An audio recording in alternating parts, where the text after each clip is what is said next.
Diane in Denmark here. This is just another fun video for you today.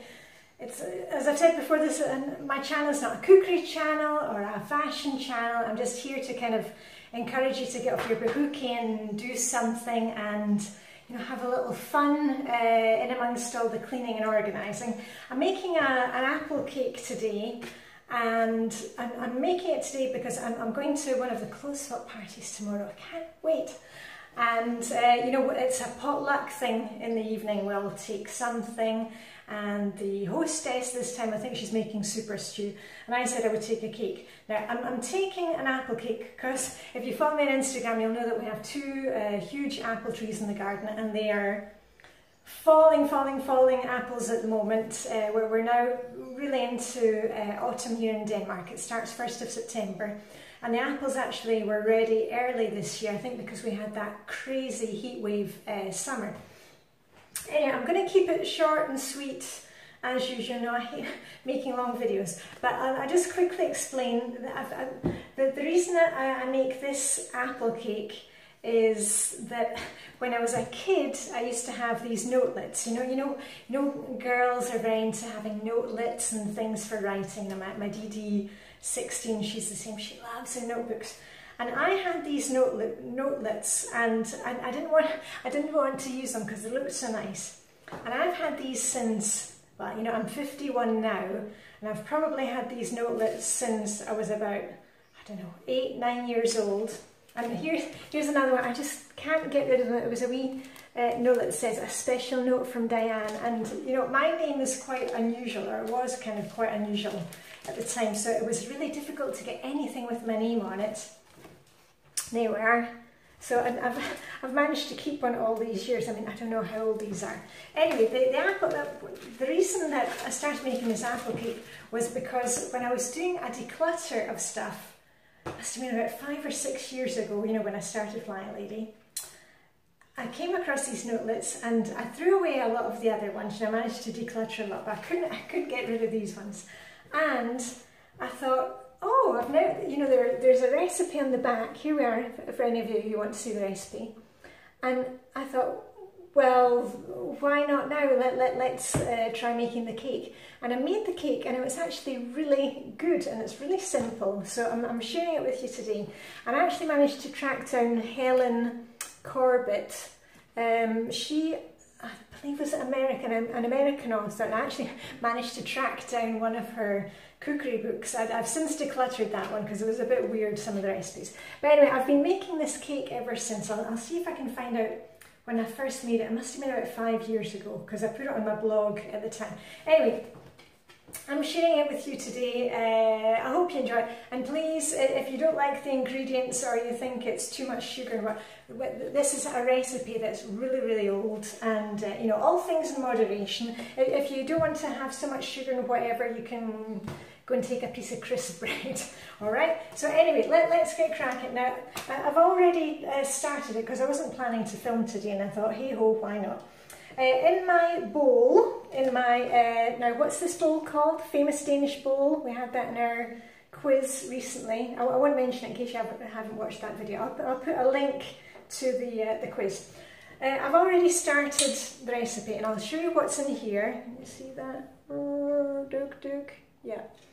In here, I'll just go through the ingredients.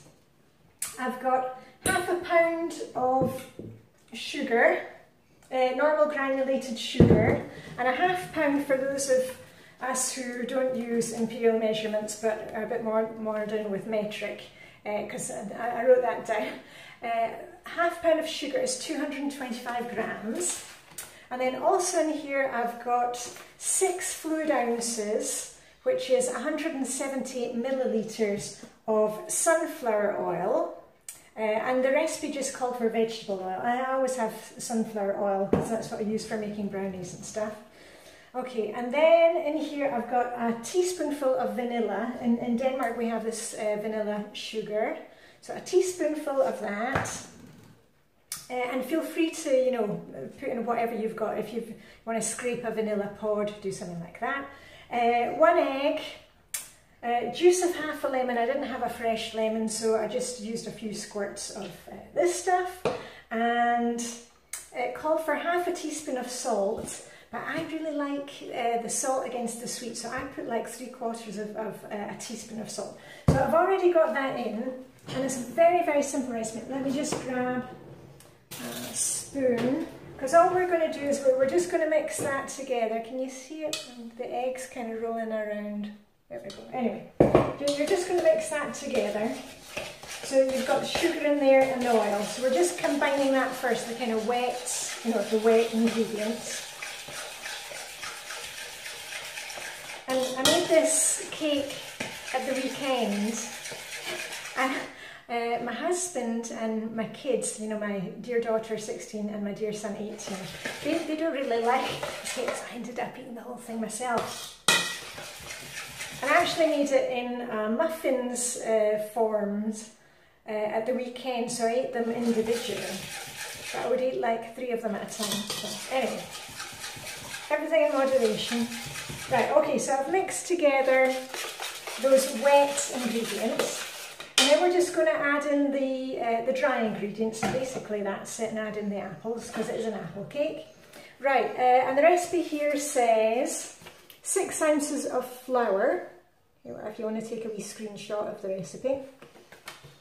6 ounces of flour, and again, hold on, let me just put it straight into my bowl here. I'm measuring as I go. Can you see that? It doesn't really matter, does it? Right, yeah, so I need 170 grams of flour, and this is just plain flour. If you've only got self-raising, just use that, it's not going to make any difference, but I wouldn't go using wholemeal flour or anything a bit weird. Just bog standard plain flour. Hold on, let's see. There we go, 170, boom. So we've got the flour in, and then I'm going to add in 1 teaspoon of bicarbonate of soda. There's no baking powder going in this recipe. Okay, and that's 1 teaspoon going in there. And bicarbonate of soda, if you are living here in Denmark and you don't know what it's called natron. There's 2 types of soda, of course. There's soda for, doing your household cleaning, and then there's this stuff for cooking. Okay, so I'm just going to mix that together. So that was the dry ingredients going in with the wet. And you don't need to be too fussy about this, just kind of get it mixed like that. Oh, and I should have said, I hope you washed your hands and got your apron on before you started. And I'm going to say it right now because I know somebody's bound to comment, because I always get comments about my aprons. This is one from Ulster Weavers. They make really nice aprons, and I got this in a sale, was it 2 years ago? In a nice wee shop called Victoria's in Copenhagen. The place, you might have seen it when I was out doing my Christmas shopping.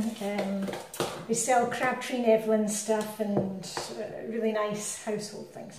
Right, anyway, I've got this kind of mixed in, and just make sure that you don't have any obvious lumps of flour, or soda. You don't want to be getting a mouthful of that. Right, let's just run through the ingredients, check one more time that we've got everything in. So in here we've got sugar, vegetable oil, the vanilla, egg, lemon juice, salt, flour, soda, and then the last thing is a couple of apples which have been, what do you call it,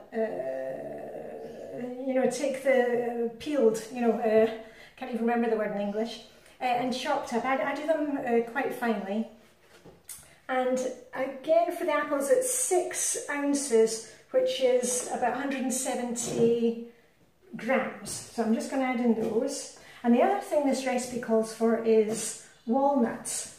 But I don't like nuts in cakes. I think I told you that, at Christmas. I'm really not into nuts in cakes. If you want to go ahead and add the walnuts, that's fine. It would be 4 ounces of walnuts, but you need to look up yourself how many grams that is. Yeah, I don't know why I don't like walnuts. I think it's because they look like little brains, like little tiny brains. And when I was a kid, we used to get those walnut whips, and I would always take off the walnut. That was the worst part of that thing. It was like chocolate with kind of whipped cream stuff in the middle, and then this walnut on the top. Why? Why put that walnut on the top? Anyway, right, back to the cake. Yeah, I told you it's not a cookery channel, because otherwise it'd be much more professional. Right, so there's our cake. I've just mixed in the apples. And the last thing we're going to do, I've got the oven, I had the oven preheating, and the oven temperature is 375, here we go again, 375 Fahrenheit, which is about 170 centigrade, Celsius, whatever you call it. Right, and then the last thing that we need is a tin. And I used to have a funnel tin, and that's what it says, that this should be made in a funnel tin. But I think I took my funnel tin over to our Swedish summer house, so I think it might be there. Anyway, I'm just using my usual one. And I never put cakes into just a tin, you know, and do the thing with the butter. And I always think it makes such a mess and you're not sure of the cake coming out. So I always use paper. And my mum had these, a whole lot of these from Lakeland, ready-made cut circles. So I took a lot of those when I was visiting Mum last time, because she's never going to use them all. Decluttered a bit Mum's house. But I'm also going to put in a bit of paper, and thanks to Lucy for the tip, if you scrunch up the paper, the baking paper, you can get it right into the corners. So, top tip, even if it's not baking channel. Right, there we go. That'll do. Because it is quite a kind of heavy, not a sticky cake, but it can actually get quite crispy around the edges because it's got a lot of sugar in it. And I have actually, when I made it the other day, I made it with less sugar. And you can't tell the difference. But as we're going to be at the clothes swap party tomorrow, we're going to need all our energy for trying on clothes. There we go.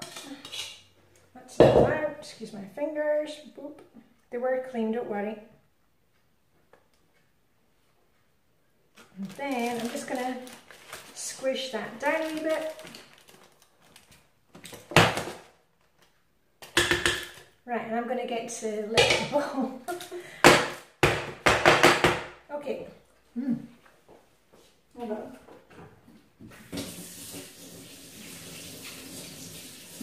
Right, and then it's going to go into the oven for around an hour, but check after, say, 35-40 minutes, because you may want to put a piece of baking paper on top of it if it's getting too dark. Alright, so anyway, I will pop this in the oven and then we'll come back and see what it's like when it's finished. Okay, gung ho!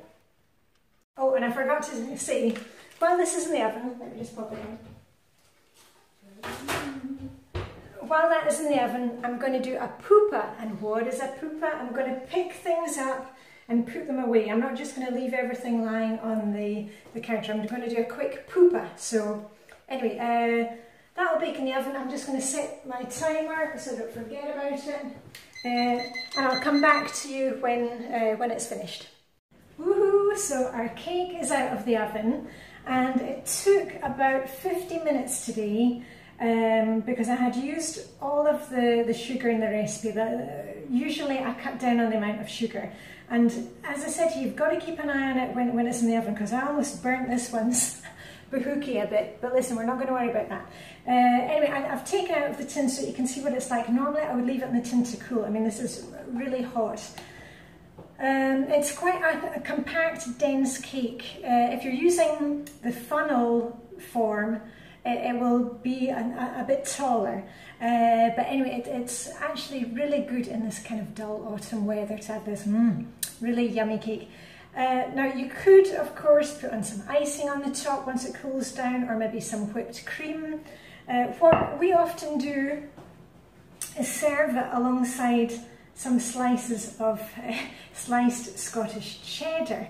And I know that will sound kind of a weird combination, the cheese and the apple cake, but it works really well together. You've got the sweetness of the apples and then the tang of the cheese. So if you're wanting to, you know, take it along, you know, to some kind of potluck, you could do that to make it a kind of more savoury thing. Anyway, I need to get on with dinner. Table was set this morning when I unloaded the dishwasher, and I did my pupa while the cake was baking, so I'm ready to go. So anyway, that's all for me. So as usual, Diane in Denmark saying, live long and prosper. May the Danish hygge be with you, and a bit of autumn hygge with some cake. And I would love to taste this right now, but I need to keep it for the clothes swap party tomorrow. So this one's going to go on the kitchen windowsill and it's going to cool off there. So anyway, I shall see you very soon. Okay, bye for now.